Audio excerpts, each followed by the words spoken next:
This is video one of our first topic in two-dimensional motion kinematics. So up to this point we have been dealing with one-dimensional motion, which means that we've been dealing with problems that have been going in a direction of, say, east-west, north-south, up or down. So they either go one direction, either going north, or they go opposite directions, meaning that they're going north and south. Now we're moving into what's called two-dimensional. So now we'll have motions that will go east and then north, or west and then south. And so what we're going to be looking at is the sum of those vectors. And those sum of the vectors are going to be referred to as resultant displacements. And we're going to be able to use those resultant displacements and to calculate things like velocity and acceleration. Video one is just a short video on just direction, because we're going to be talking about different directions in the questions that are coming up. So the first thing I would like you to look at is on the screen we have a compass rose. So under your topic one in your notes you're going to see two compass rose, and we're just going to go through how to actually use that compass direction to define exactly the direction of the object. So we're going to just take a look at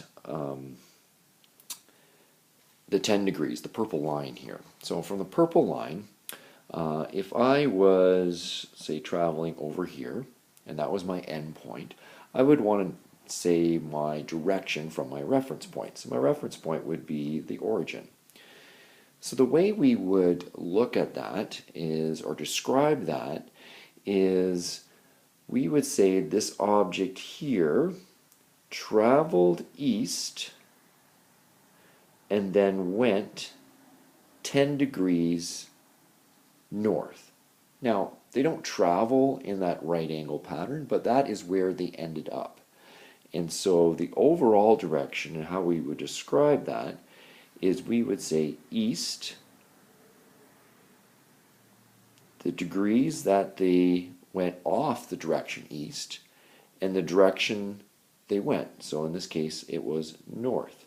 So we would say that they went east and then 10 degrees north.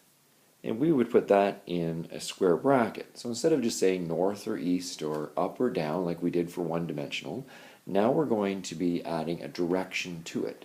And that direction, an angle, is looking at it from a compass rose perspective. So let's take a look at the second example here. So we can look at 15 degrees. Well, 15 degrees, we can say that the person went west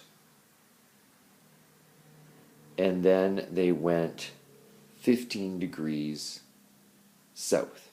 So we would write that west 15 degrees and then south. And we'd put that in square brackets. You'll notice that both of these examples, when I've described it, I've said west, and then at right angles I move up here and I'm going south, and on the other one I am going east, and then I'm moving north. And you'll see that a right angle triangle has been made for each of those shapes. That's what we're going to be coming back to in every question that we deal with in two-dimensional motion.